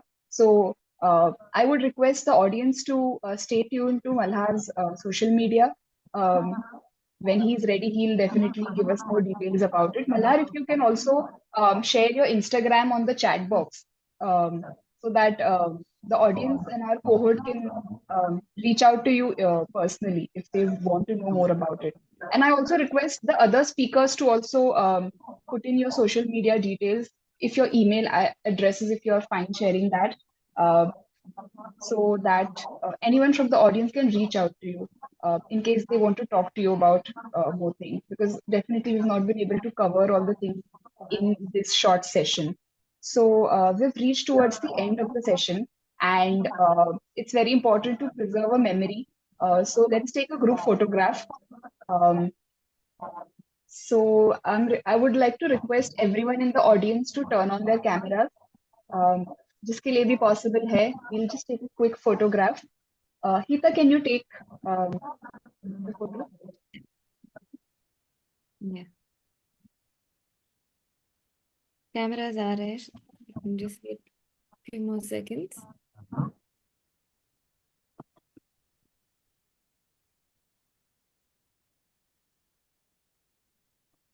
ठीक है, on the count of 3 मेरे यहाँ 2 screen है, तो आपको थोड़ी देर रुकना पड़ेगा ताकि मैं दोनों स्क्रीन के पूरा ले पाऊँ.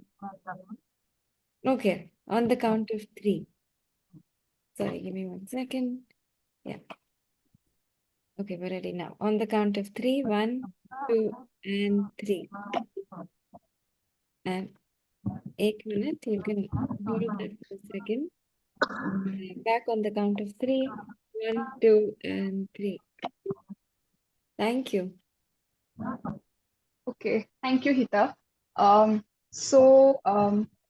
For the audience, if you have any feedback to share with us, any comments or suggestions on how we can improve our Orthodox sessions, please write to us. आप हमें mail करिए. I'll put our email address in the chat box. You can reach out to us if you have any suggestions on what sort of topics would you like for us to explore in the future. We are very welcoming of that as well. Finally, let's take a last round of concluding remarks from the speakers. This is specifically requesting the speakers to share in anything that you want to share with our cohort, because they are also Malhar, can you put your this thing on mute, or your audio on mute? There is some, I think, disturbance coming. Okay.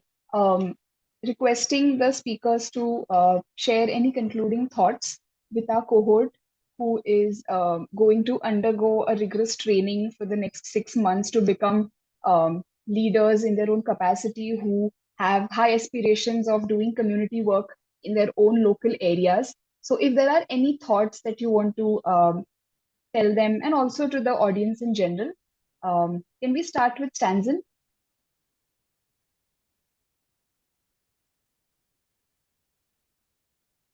Yeah, sure.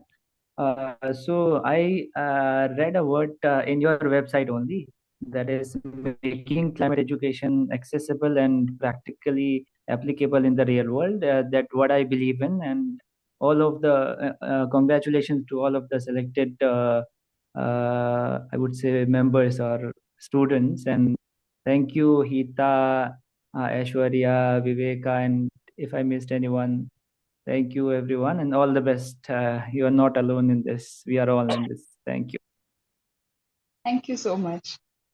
Govardhan ji, आप कुछ आखिरी शब्द कहना चाहेंगे हमारी audience और हमारे cohort से?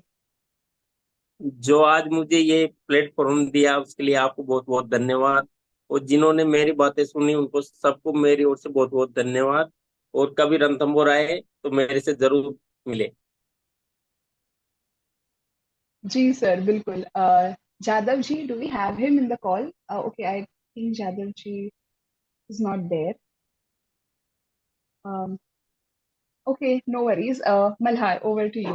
Any concluding remarks?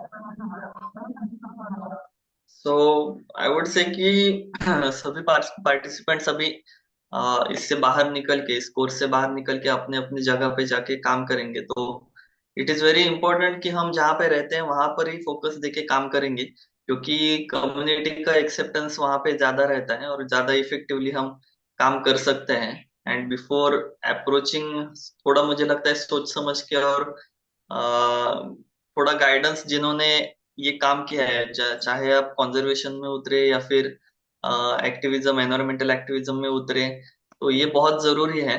अदरवाइज अगर कोई गलत स्टेप हो जाए तो काफी अगला अगला हमारा काम जो है वो इम्पैक्ट होता है।